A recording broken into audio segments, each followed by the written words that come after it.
জানো তো আমার রুমে না সেই রকম কেউই কিন্তু আসে না।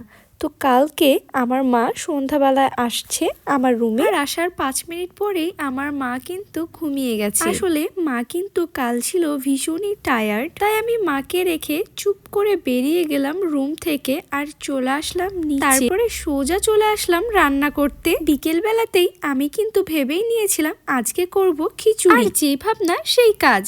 তাই তো বসিয়ে দিলাম গ্যাসের উপরে প্রেসার কুকারটাকে। আর যেহেতু ভাইয়া বাড়িতে নেই সেই জন্য ডালগুলোকে ঘি দিয়ে ভেজে নিয়েছি। আসলে খিচুড়ি রান্নার ক্ষেত্রে আমি কোনো স্পেসিফিক রুলস ফলো করি না, যেটাই মাথায় আসে সেটাই করে ফেলি। আর আমি শুধু চাল ডাল দিয়ে খিচুড়ি খেতে পছন্দ করি না, খিচুড়ির মধ্যে সবজি কিন্তু থাকতেই হবে, তার মধ্যে আলুটা কিন্তু থাকতেই হবে। যাই হোক, এখানে আমার খিচুড়ি কিন্তু একদম রান্না কমপ্লিট হয়ে গেছে। এই যে দেখো, আর ঘি দিয়ে ডালগুলোকে ভাজার কারণে একটা খুব সুন্দর গন্ধ আসছিল। ভাইয়া যেহেতু বাড়িতে নেই সেই জন্য আমরা 3 জনেই খেতে বসে পড়েছি। আজকের ভিডিও এই পর্যন্তই, দেখা হচ্ছে পরের ব্লগে। আল্লাহ হাফিজ।